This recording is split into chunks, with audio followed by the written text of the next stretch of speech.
South Africa's former president, Thabo Mbeki, addressed the delegates of the Association of World Election Bodies on the last day. From his view, the 1990s wave of democratization has not developed much further than it should have, so he challenged his audience. The political transitions to democracy in the late 1990s have not necessarily resulted in functioning democracies everywhere.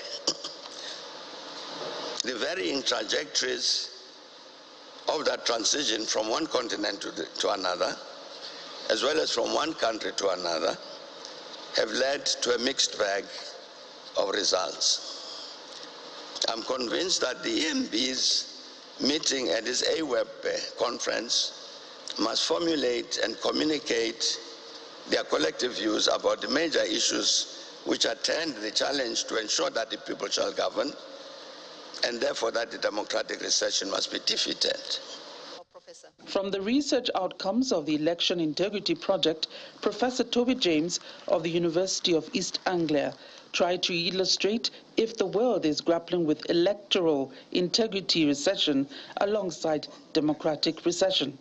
According to this data, we don't see an overall decline over this 10-year period. Whereas we're seeing an overall decline in the quality of democracy, according to the varieties of democracy, here we're not seeing a decline necessarily in terms of the quality of elections. A levelling off, no improvements, but overall things are as they were.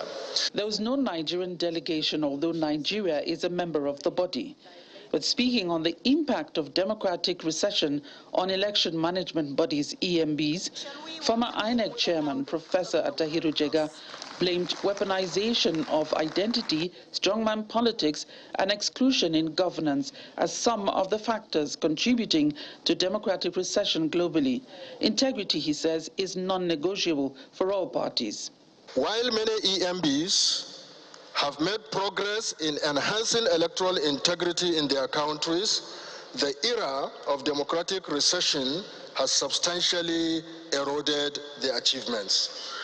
Indeed, African EMBs seem helpless as reckless incumbent leaders, even political parties and candidates, push their countries towards reversal to authoritarian rather than to desirable democratic consolidation. Professor Jega and many of the speakers wish interference by politicians, obstruction of legal reforms, whittling of autonomy and underfunding of EMBs will be a thing of the past, while integrity, collaborations across countries and with other stakeholders like civil society organizations can be strengthened for the people's sake. The openness to work with all election stakeholders. Some countries, they are not friendly with the civil society or the media. They don't want, they think like it's a challenging for their ongoing work. It's not like that. The genuine democratic election can happen with all the election stakeholders to get together and also the incorporate and also the welcome.